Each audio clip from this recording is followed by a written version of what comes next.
Welcome back. So in the past few videos, we've looked at how to create plots like this. We've made some line figures, some scatter plots, some bar graphs, and some histograms. These are more than enough to get started plotting some of the most common things you want to plot in your machine learning and data science career. But more often than not, you're not going to be plotting directly from NumPy arrays. You're going to be plotting from Pandas DataFrames. And I guess you kind of are still plotting from NumPy arrays because Pandas is built on NumPy arrays. But that's what we're going to focus on in these next couple of videos, is plotting from Pandas DataFrames. So let's do that. Pandas DataFrames. Beautiful. So we're going to make that into a little heading using escape and pressing M. And now, first things first, we're going to import pandas because we need pandas to work with data frames. We've done this at the top of the notebook, but we're going to do it anyway just because we like that. And now we want make a data frame. Now we've got up in here, we've got our trusty car sales CSV, which we've seen before, which is just like a spreadsheet that's been exported into a comma separated value format, or .csv. So we've seen this in the pandas section. So we'll go car sales equals pd.read CSV. I believe it's called car sales. Car sales. You can always tab autocomplete here. There we go. That's helped us out. Thank you. We'll put a comma there and we go here, car sales. We'll check it out. Lovely. That's our trusty car sales data frame. Now, before we plot anything from here, let's practice looking up some documentation. Pandas data frame visualization. Wonderful. It already knows what I want to look up. It's almost like I've prepared this earlier. So, if we want to look at visualization in Pandas, this is the Pandas documentation. We use the standard convention for referencing the Matplotlib API. Wonderful. So that means that Pandas builds upon Matplotlib. So what we want to do is, rather than reading through all of this documentation, because there's a lot of different plots, hey, there's a histogram. We've done some of these. So we'll go back up here. We're going to start off by just writing some code. And we're going to try and replicate this in some sort. So let's just copy this. And I know we're breaking the number one rule. Don't copy code, rewrite it. But we're going to rewrite it anyway. But I'm just putting it here. Create a new cell below, escape B, so we can copy it out.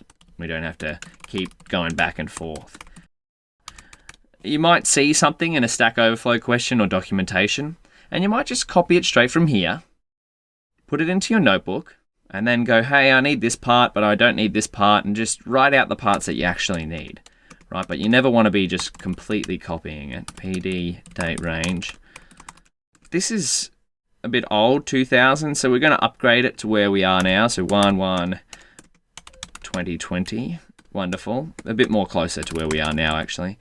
Periods equals 1000. Now, you might be going, okay, what does this mean? PD.dateRange. Well, remember our motto. If in doubt, run the code. So let's see this. TS. All right. So what's happening here? Well, we've got dates on the index. Yep, that makes sense. Index equals PD.dateRange. It starts at this date, 1st of the 1st, 2020, then goes up. So it's going up by days. Okay. And these are just random numbers being filled here in this column. Going up. But what is cumsum? Well, let's type that in. ts.cumsum. What can we do? Shift tab. Return cumulative sum over a data frame or series axis. Cumulative sum. What does that mean? Well, let's find out. We run that. TS. Oh, actually, let's keep running. We don't want a negative there.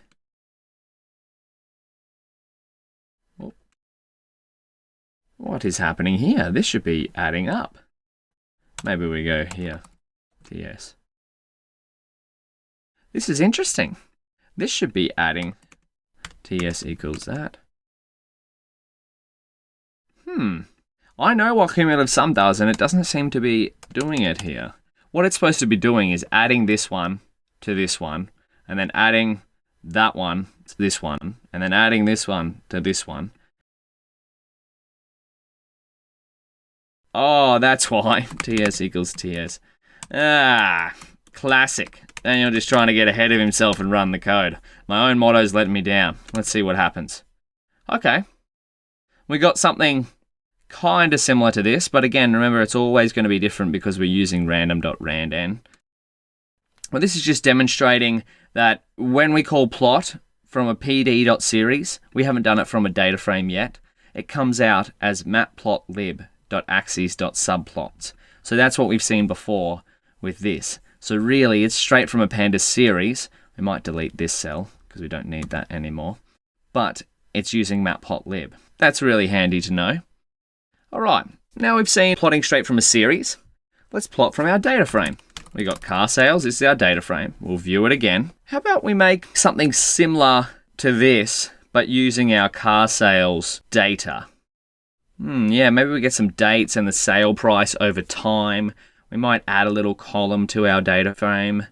Yeah, that sounds like a good project. But before this video gets too long, we're going to do that in the next one. So next video, I'll see you back. We're going to try replicate something like this, but using our data. So we'll get a mixture of manipulating data and plotting at the same time. That'll be good fun.